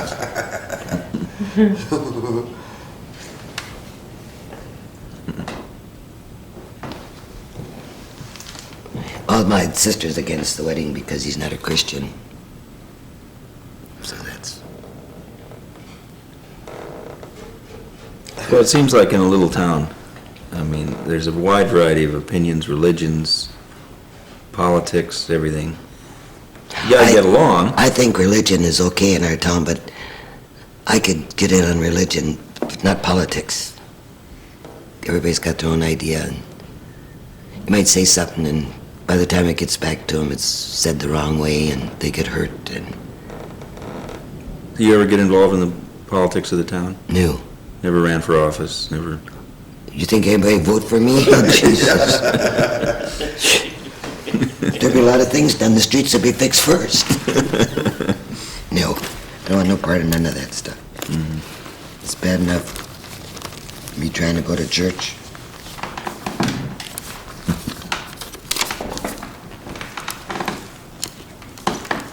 Because I even got to behave in church. I gotta be nice. Try. That's it. Now you want to tell me about the life that I used to, when I was rough? Oh, no. I never done nothing. Just smoked. Played baseball, got in fights. That's all I done. And work. I said, Karen, don't you ever marry a Polak. Grace, you'll work the day you put the ring on the finger till the day you die. When did you retire? Or didn't you? Oh, God. 12 years ago. I didn't retire, I just quit. You don't retire, you quit. Just tell everybody to go to hell and walk out.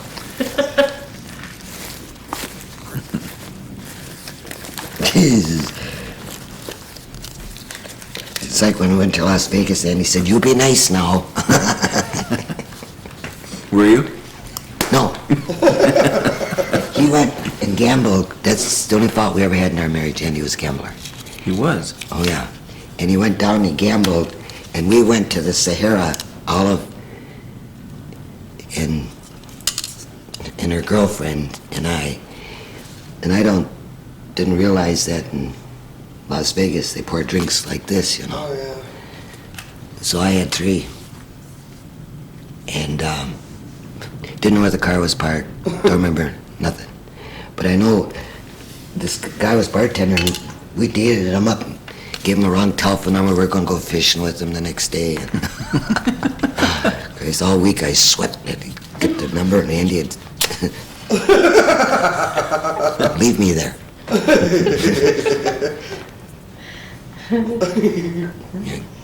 Can you imagine me dating a bartender? Nothing wrong on that, but I didn't know who he was. Oh, that, but Andy was there. No, he never went to bars with us. He always went and gambled.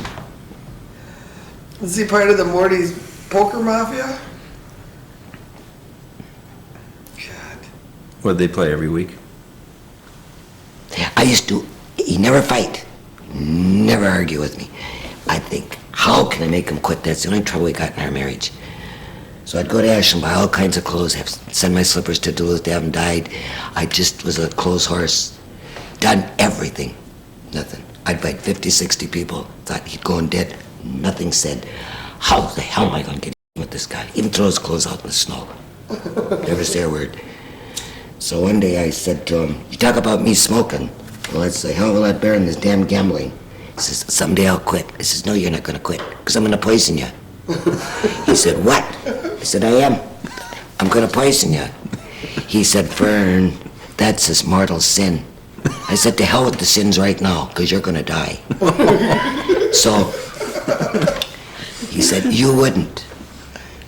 I said, oh, try me. So I fixed breakfast for him, and he'd say, come on, eat. Nope, not hungry. Come on, at noon, he said, aren't you gonna eat? Nope, not hungry.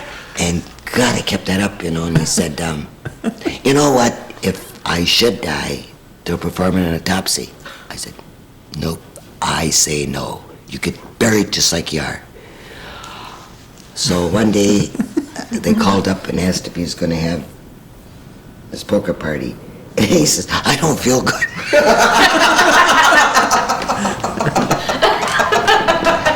I said, oh, it's working, eh? And by God, that guy was so goddamn scared, and he was getting, remember all that weight he lost? He couldn't eat, couldn't do a damn thing. Go down the store and eat a little piece of cold meat, and a piece of cheese, and some crackers, and drink some beer. That's all he ate, because I said, I'm poisoning you. By Jesus, he quit, and that was it. He quit gambling. Wouldn't you? If your life was in danger.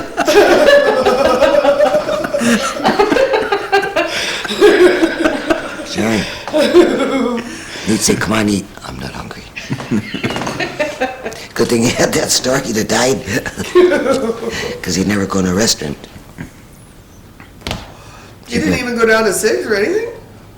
He never was in the post office and never went in the bank. Nothing. Why not? It's kind of a guy he was. Very quiet. The only place he stopped was at Junior's for his beer and then up the hill. Then I'd take him out Saturday and Sunday, then he was ashamed of me all Sunday, so. Then he'd play baseball. Because he had baseball teams. So every Sunday he played ball.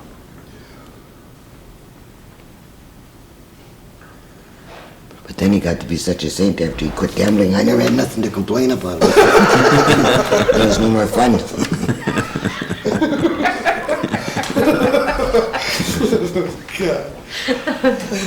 Dead life. Then when he'd have company, and he'd be so scared I was going to say something, and all he'd say is, now Fern, that meant shut up. You know, he'd say, now Fern, I say, yeah. So when I still go back, some of the neighbors will say, now Fern. And I said one time, oh my God, that we had a bunch at the house. This house was always filled. We were sitting there one time, and they said, all you had was 3 kids? I said, yeah, 3 kids. In the meantime, I was saying, Andy's such a shy guy. And somebody said, well, how do you make 3 kids? I said, you ever get raped? That went over real quick. I was quiet for about 2 weeks. I bet.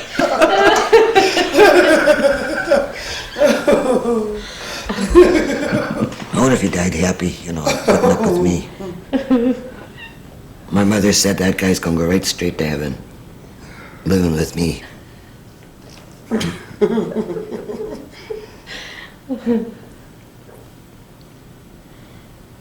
What a pair you two are. Even in the story, he'd like to ball me up, but he never.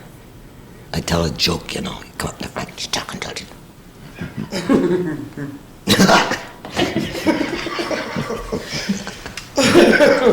What I done to Mary Hudak. Oh my God. It's funny she even talks to me. We had a guy, you remember who he was? He had a wooden leg.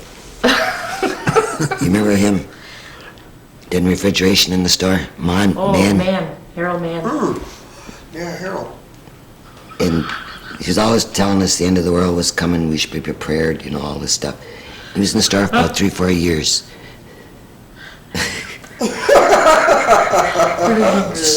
So, we had a big blizzard that night. Andy was gone.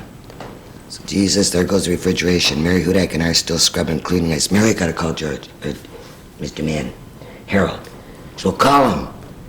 So I went downstairs with him, and I'm sitting on the steps smoking, and he's saying he's getting so sick of his wife because all she does is sit and fix her fingernails and watch TV. She doesn't do a damn thing. He's neglected, and he needs loving. Now go, all right, he's doing, look at And I thought, God, I gotta get out of here. So I'm going up steps, and he said, you just sit on that step and talk to me. He said, I don't like to be alone down here. I said, no, I gotta go check Mary. So I went up and I said to Mary, boy, it's getting hot down there.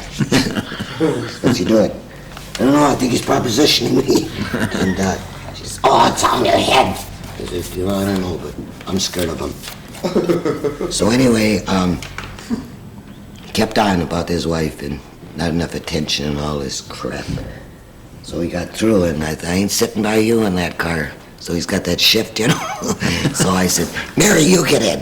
She says, no, I get out first. I said, not this time. Get in.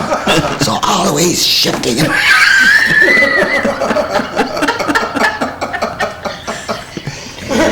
Mary got out of the car. She says, what's wrong with him? I said, he ain't getting no loving at home. So I let him sit by you.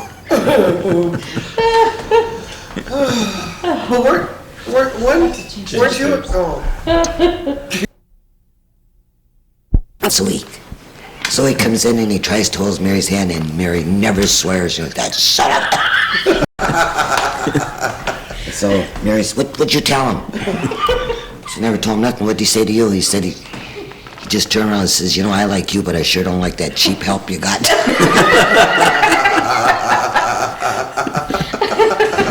So we stopped at Mary's to have another cigarette, and this car drives up, dead end street, you know. Mary said, what's he doing up here? I said, I don't know. So what'd you tell him? How could I tell him anything? I said, you were standing right there, never said a word. So I drove around that house for 3 days. About the 4th week, I told her what happened. It was after you, Mary. I told him you're a rich, warm widow. She's married. He says, I sure don't like that cheap help. He didn't like me. Yeah, looking for a rich, warm widow, like to go to Hurley. Gracie was hungry, eh? Just take the widow. What do you care if she's rich or warm? Hey, she got a boat. Oh, God, yeah, she got a big boat. She had that little...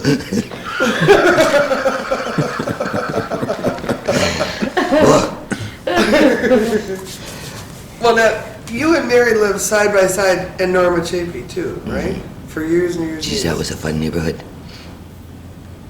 The first time I met Mary is I lived upstairs at Holy Holmes's, and they had a telephone company where you plug in, and we used to go down and listen to everybody stepping out, you know, who's dating who. But you couldn't say nothing, you know, small town.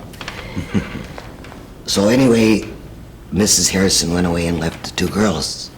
And Alice, you know, Alice Sandstrom, you know, 3 beers, might as well just forget life. So we went down.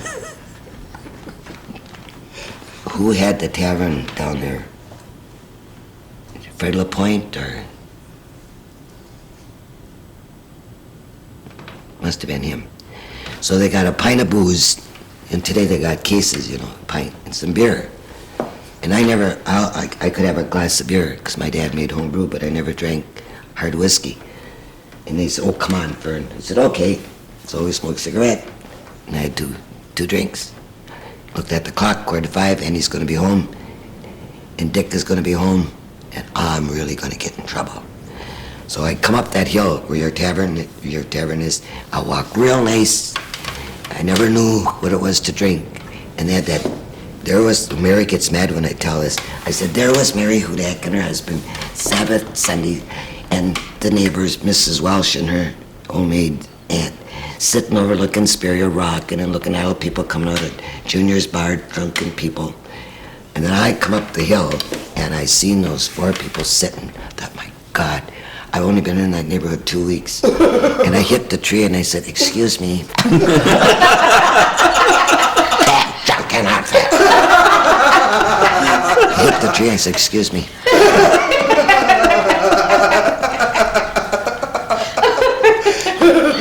Went over real good.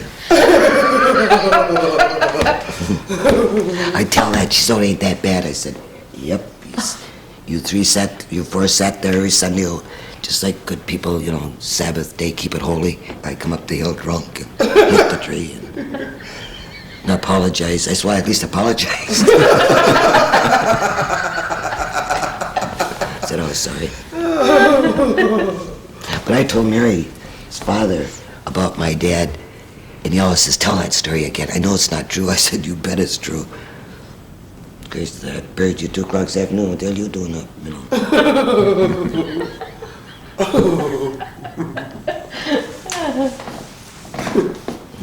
Oh, and then, how strict Gildersleeve was, for the public. And he'd come in Morty's. Who was that? The Undertaker. He'd come in this way through the alley so he'd get his drink.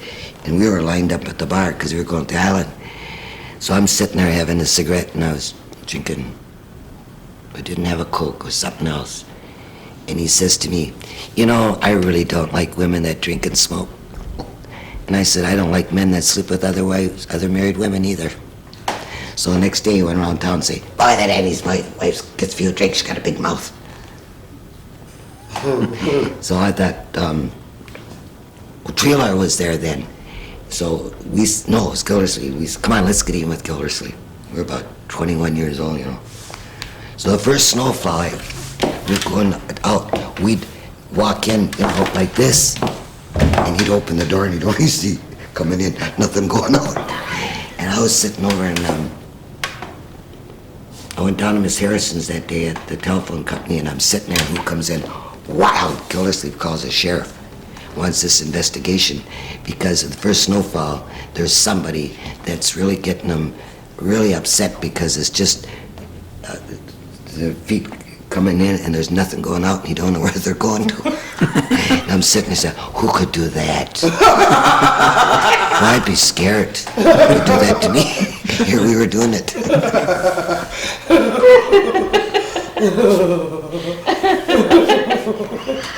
So they said, oh, who'd do a thing like that? It's just terrible. I couldn't do that to anybody. You didn't have much fun in your life. God, no.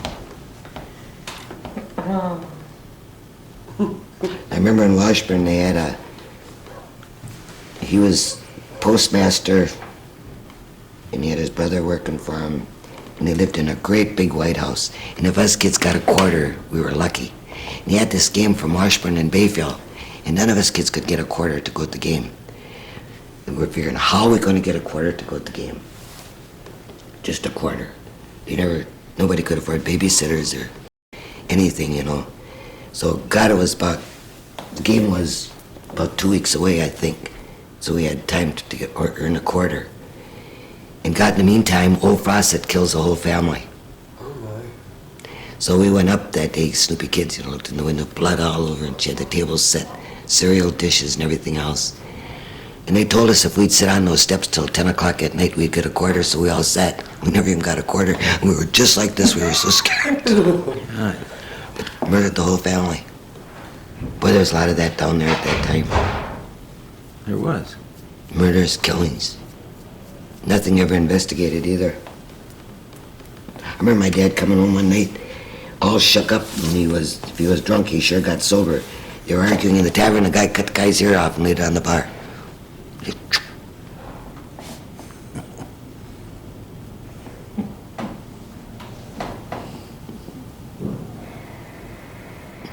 So You say you're tough, well, you get tough when you get raised like that.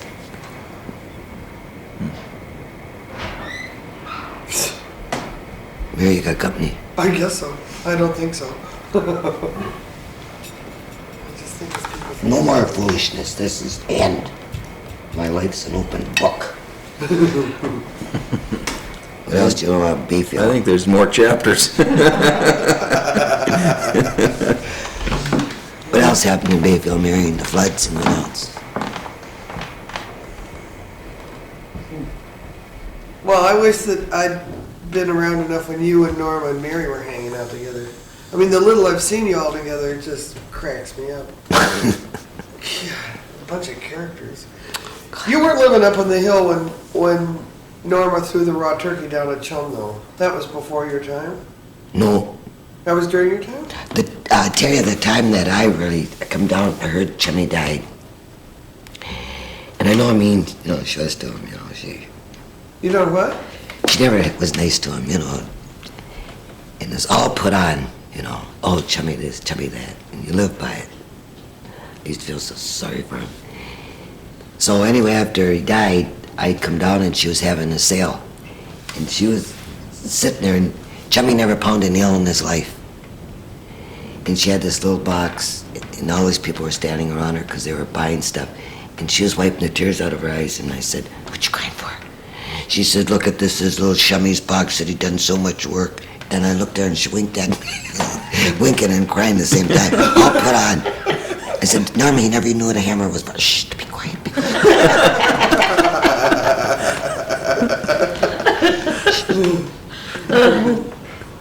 I went in and I said to Mary, "She's crying out there." Mary said, "What for?" I said, "I don't know, but she's crying over that little toolbox." She's toolbox. First time I never bound a nail.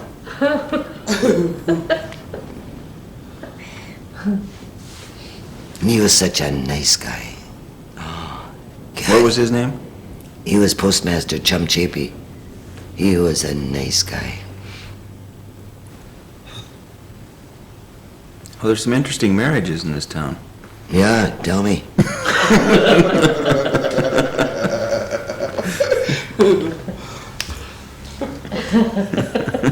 I said to her one time, "You come from Denmark." I said, "How come you're doing all this foolishness, stepping out and all this foolishness?" I said, "You can have fun without breaking up homes." She said, "That's the way Denmark is. You have a lover, husband, and a provider and all this." I said, "Well, Jesus, you don't do it here. You marry him, the three things go with it, I forget who she was going with then.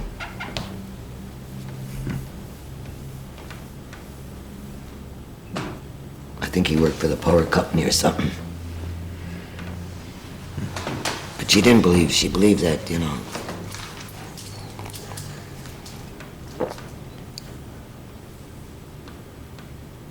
And Tommy gets that foreign girl,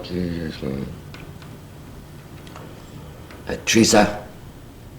She went back, though, right? Yeah, but she still keeps calling him. He said, "I think it's love, I think it's obsession." And I'm a real nice mother. Because I said, Tommy, when you get married, you're getting a wife. And you're getting a daughter to raise, too. She's a real nice girl. She'd be good for him if there was age difference, Because she really is nice.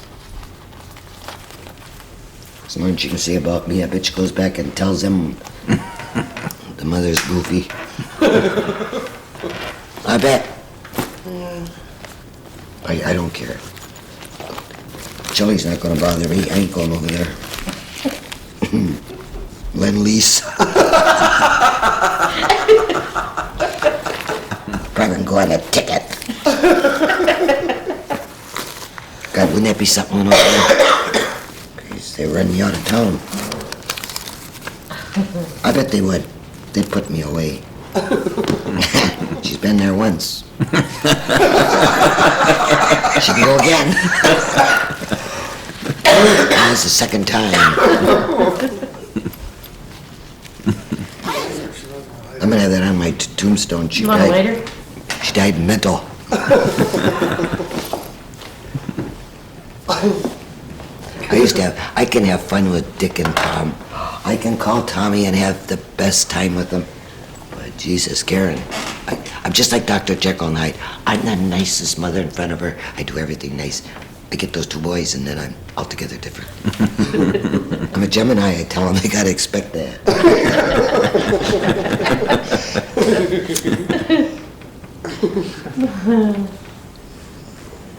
God. I can have more fun with Tom. How old is he now? 40, 43, 44, 44, 45, 46, 47. Because I don't even know his birthday. And Karen, she's real strict.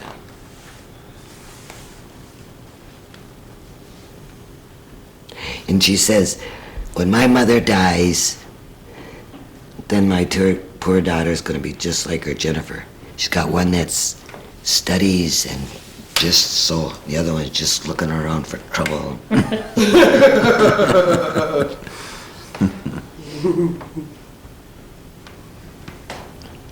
That's strong genes. Yeah.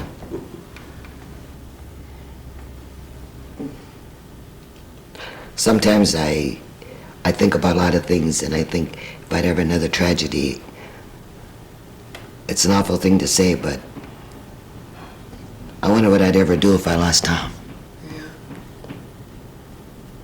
Sometimes I think about it because he's always going, you know, and like people say, well, you have to put up with it, that's the way it's supposed to be. But I don't think I could handle that anymore.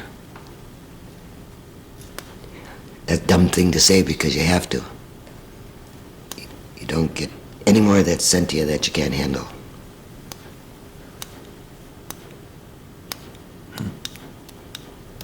But then sometimes when I sit and think of that, I think of the good life I've had. Because I got a daughter-in-law that I've had for 50,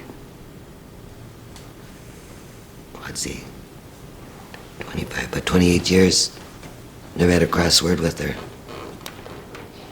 And her husband is terrific, so it could be that she'd been against me too, you know.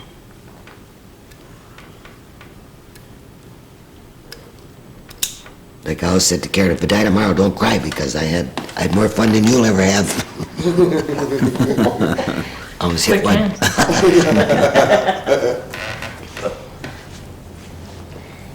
Yeah, sounds like you had a lot of fun. Yeah, but I've slowed down. By God, I should the age I am now. I always say to Mary, geez, I'm only 32, you know. Crazy, I hate to hang that long.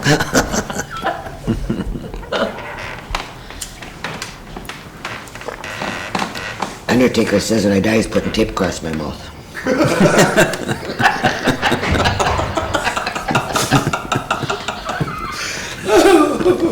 I said, Jerry, you're gonna get me, so you're gonna do it.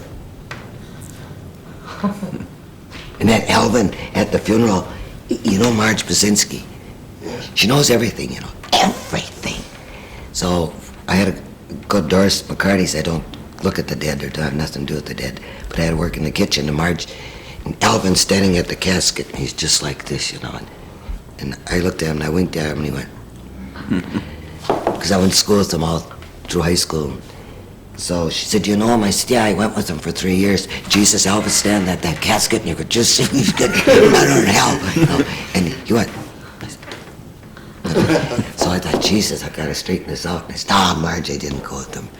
She said, she went and asked him, did you go with her for 3 years? He said, no. I said, he's lying, you know. But before I went home, I said, no, never ever went out with him. Did you tell her about the funeral and the funeral? Did you tell her about the funeral and the Bradley funeral home? Was Ernest LeBlanc was standing there. Oh. I had to go down and sign my name. And Millie's husband, he's the best guy there was, but he always wanted to know what's going on, you know.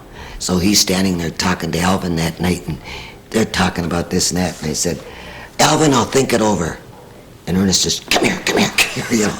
I went back, so what do you want? He said, what you gonna think over? I said, Alvin, tell him. He said, Fern, don't get me in more trouble. I said, I don't get you in trouble, you start it yourself. So he said, tell him. He said, I got nothing to tell him. I said, you told me I was your best girlfriend.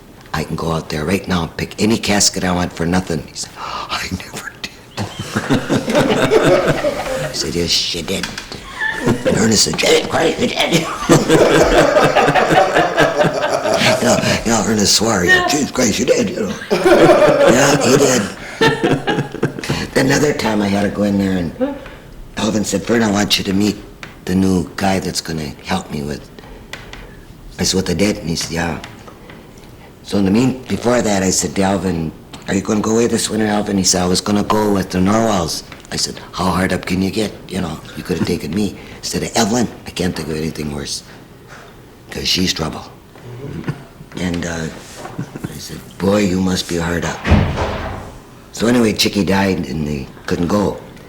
So when I was leaving, I said to Alvin, well, I'll let you know if I can go to Las Vegas, or to White Hounds.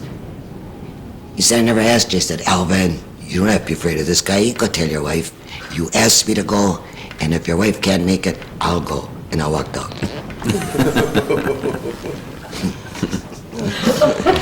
So when he sees me, he always turns his head real quick.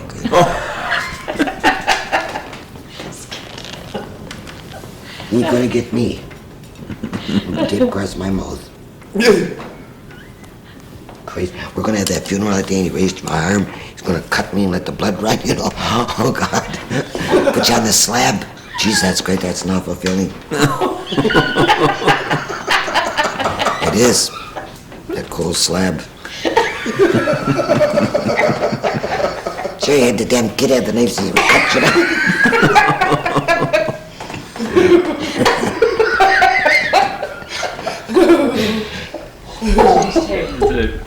Okay, now to